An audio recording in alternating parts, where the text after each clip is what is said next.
ہر وقت نماز تو نہیں پڑھی جاتی، ہر روز روزہ تو نہیں رکھا جاتا۔ یہ جو کہا کہ میں نے صرف تمہیں پیدا ہی اس لیے کیا کہ میری عبادت کرو، تو عبادت سے مراد یہ چیزیں نہیں ہو سکتی۔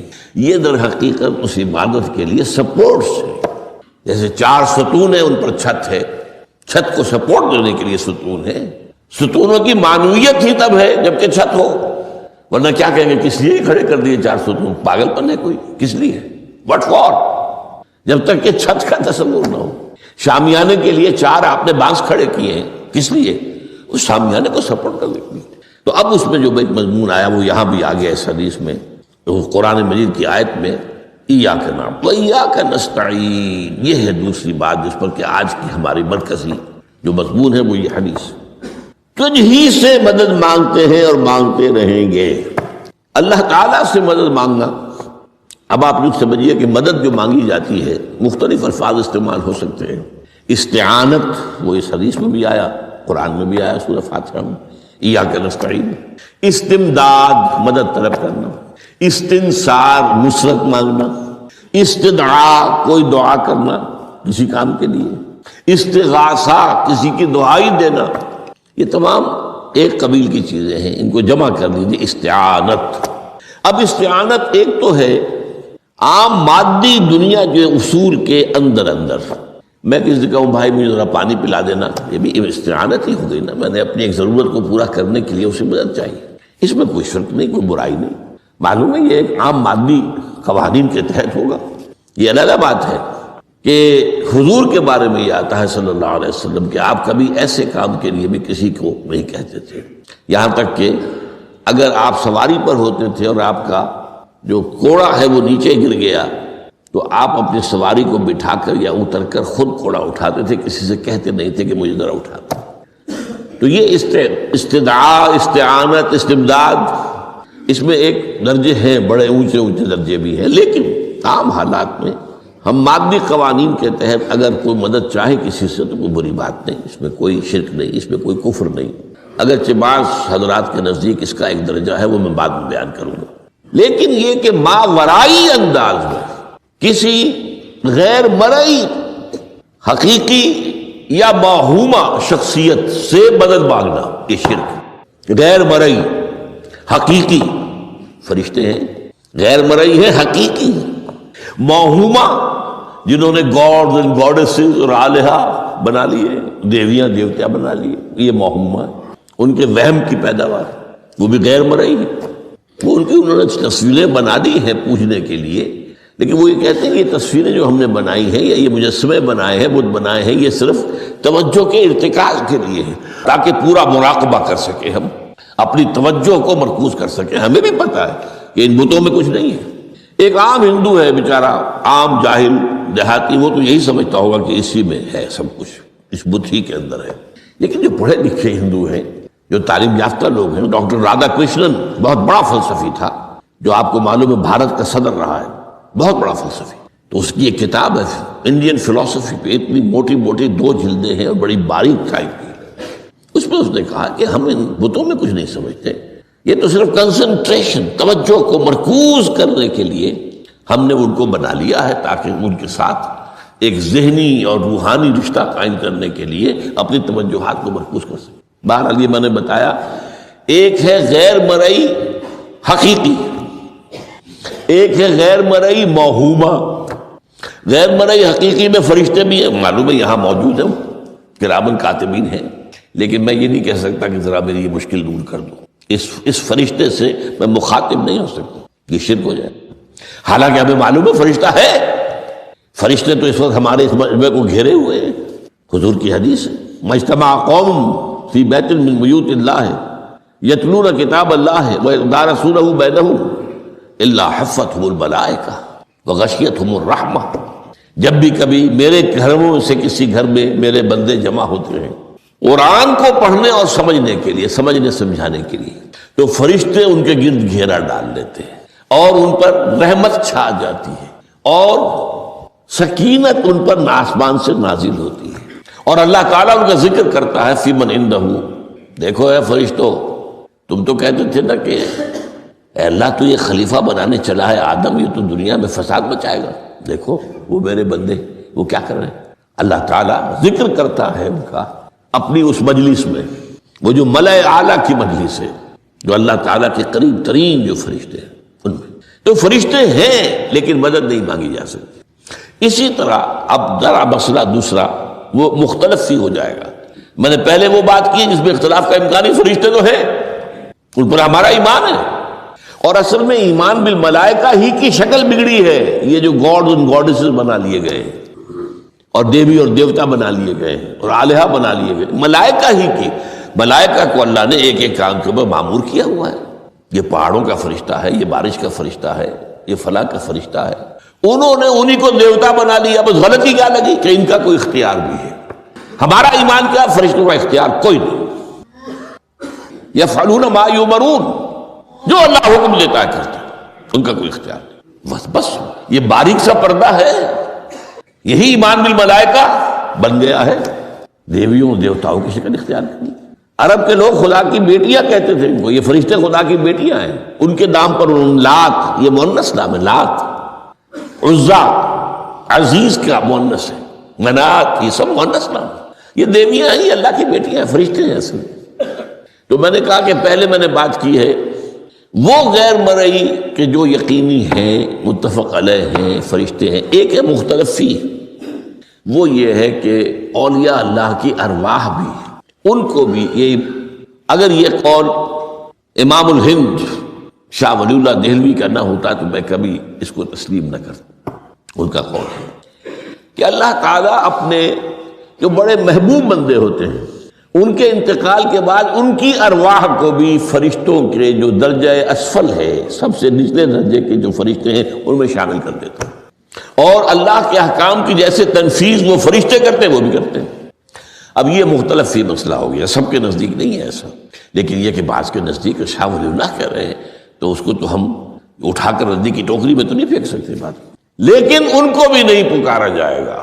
وہ ہے، وہ بھی اللہ کی سول سروس کے اندر بھرتی ہو گئے، سول سروس ہے نا، اس کے کارڈرز ہیں ہمارے ہاں۔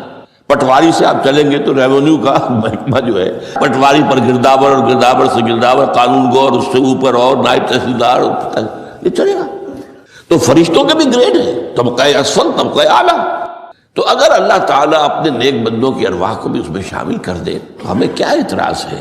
اور اس کو ماننے سے کوئی شرک لازم نہیں آئے گا۔ ہاں انہیں پکارو گے تو شرک لازم آ جائے گا۔ بات سمجھ رہے؟ باریک فرق۔ فرشتوں کو مانتے ہیں، پکار نہیں سکتے، مدد نہیں مانگ سکتے۔ اسی طریقے سے ان کو آپ مانتے بھی ہوں اگر کہ وہ ملائکہ کی آخری صف میں ان کو بھی اللہ نے بھرتی کر لیا ہے تو ٹھیک ہے، لیکن یہ کہ آپ اختلاف کریں، اختلاف بھی کر سکتے ہیں کہ اتنی بڑی بات کے لیے کوئی دلیل قرآن مجید سے ہمیں نہیں ملتی، فرض کیجئے کوئی شخص کہتا ہے، لیکن یہ کہ یہ ایک قول ہے، ایک محدث کا ہے۔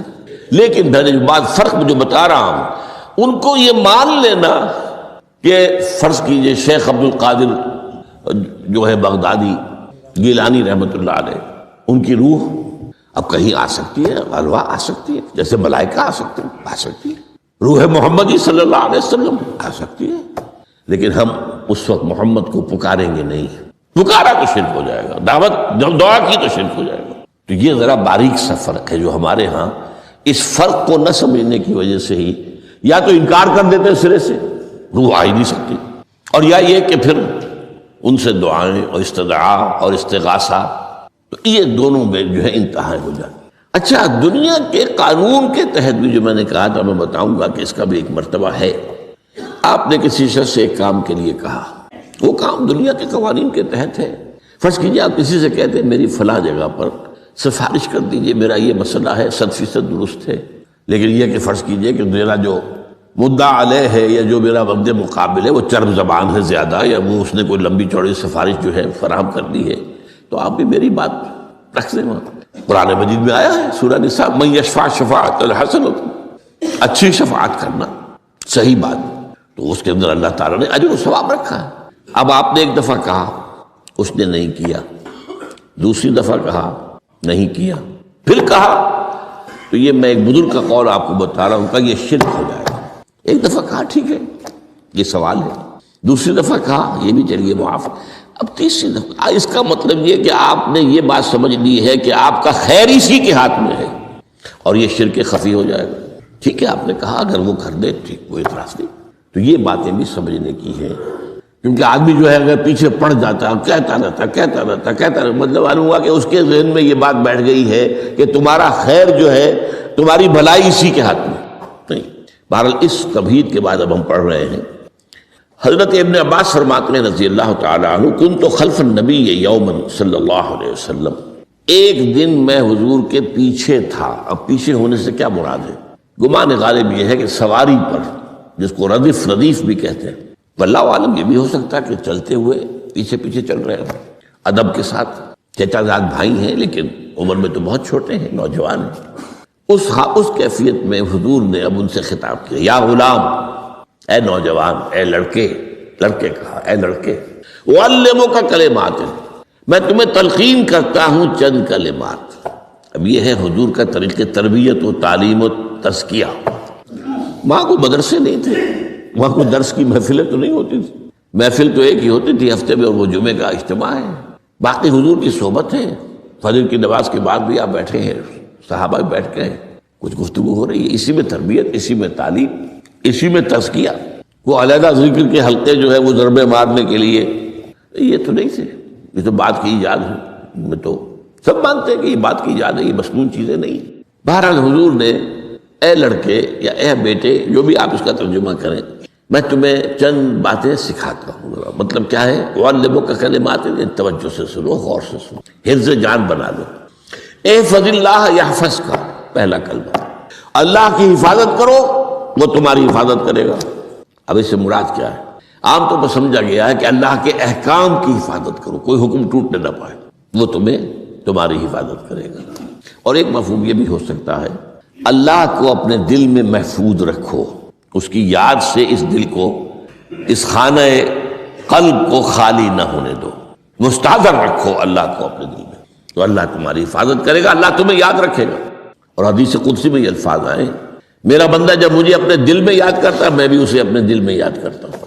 جب میرا بندہ کسی محفل میں میرا ذکر کرتا ہے میں اس سے کہیں بہتر محفل میں اس کا ذکر کرتا ہوں. اللہ کی محفل تو ملائے اعلیٰ کی ہے، ملائکہ مقربین کی ہے.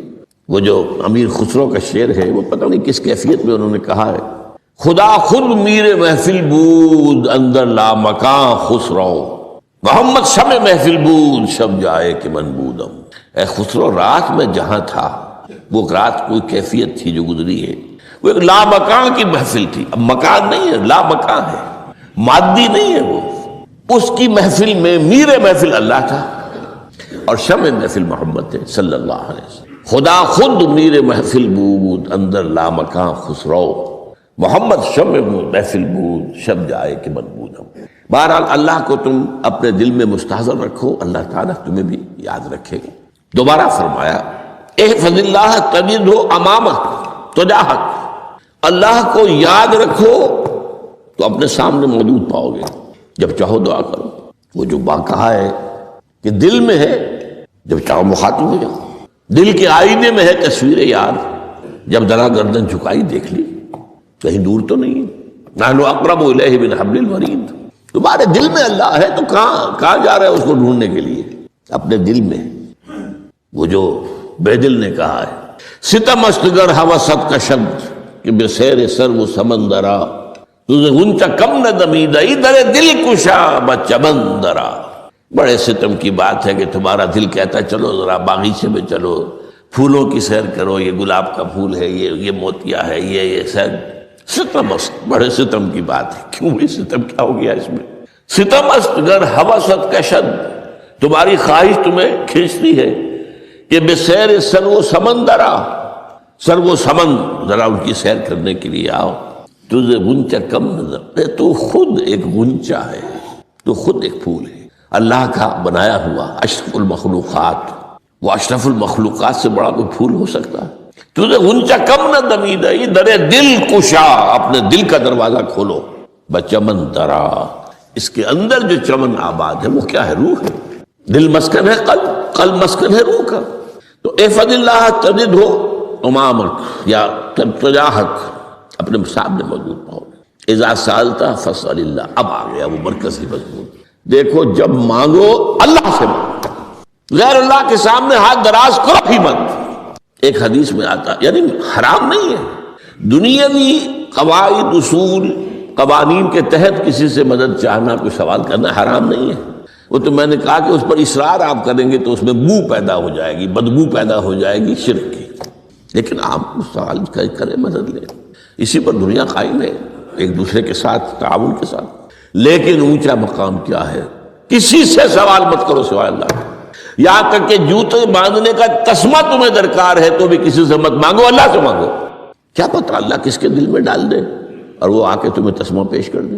ہوتا ہے ایسا، بسا اوقات ہوتا، جو اللہ کے ساتھ لو لگا کر رکھنے والے ہیں ان کے تو ایسے واقعات ہوتے ہیں کہ دل میں ایک بات آئی اور اس کے بعد وہی بات جو ہے وہ کوئی شخص آ گیا اور اس نے وہ بات پوری کر دی، کیونکہ لوگوں کے دل جو ہے وہ تو اللہ کے دو انگلیوں کے مابین جسے چاہتا پھر دیتا ہے۔ کیا پتہ اللہ کسی فرشتے کو انسانی شکل میں بھیج دے، آتا ہے فرشتہ، آتا ہے انسانی شکل میں، آتا ہے آپ کی تکلیف کو رفع کر دے، آپ کی ضرورت کو پورا کر دے، اسی سے مانگو، کسی اور سے مت۔ یہ ہے توحید کا لب لباب۔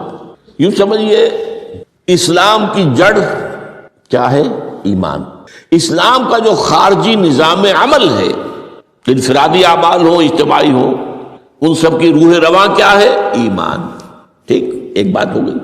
ایمان کا خلاصہ لب لباب کیا ہے؟ ایمان باللہ۔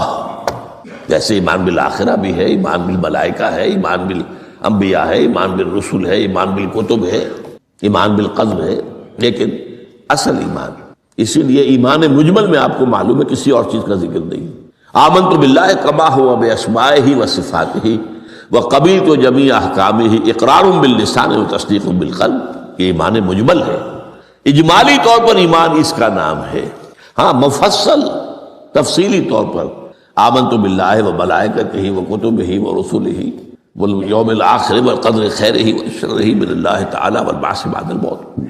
تو اسلام کی جڑ ایمان، اور اسلام کا سارا جو نظام عمل ہے، چاہے انفرادی اعمال ہو چاہے اجتماعی، ان سب کی روح رواں ایمان، اور ایمان کا خلاصہ ایمان باللہ۔ اور ایمان باللہ کا اصل حاصل وہ ہے جو اس حدیث میں آ رہا، اس کے دو ہیں تقاضے، عبادت صرف اسی کی، استعانت صرف اسی سے۔ اس لیے میں نے سورہ فاتحہ کا تذکرہ شروع میں کیا، یہ عبادت کا جوہر ہے، عبادت کا جو ہے یہ ایمان کا حاصل، عبادت صرف اس کی ہے اور استعانت صرف اس سے۔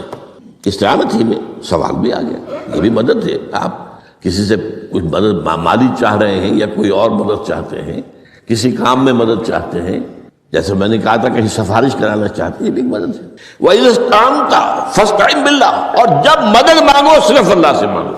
اور وہ سارے الفاظ یاد کر لیجیے، استدعاء، استعانت، استغاثہ، یہ جو غوث اعظم سے استغاثہ کیا جاتا ہے یہ تو شرک ہے۔ استغاثہ اللہ سے، دعائی اللہ کی، اس اعتبار سے استمداد، استعانت، استدعاء، استغاثہ، یہ سب اللہ سے، صرف اللہ سے۔ عبادت صرف اللہ کی، ایاک نعبد، اور استعانت صرف اللہ سے۔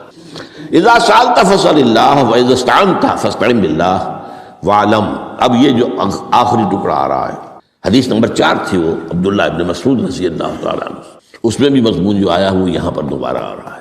واعلم، اور اے میرے بیٹے، میرے بچے، اے عزیز، علم، جان لو، ان الامت لو اجتمعت علی ان ينفعوک بشیء، اگر سب لوگ جمع ہو کر چاہیں کہ تمہیں کسی شے کا نفع پہنچا دے، کوئی فائدہ پہنچا دے، لن ينفعوک الا بشیء قد کتبہ اللہ لک، نہیں پہنچا سکتے وہ تمہیں کوئی نفع مگر صرف وہی جو تمہارے لیے اللہ نے لکھ دیا، پھر کیوں مانگو ان سے؟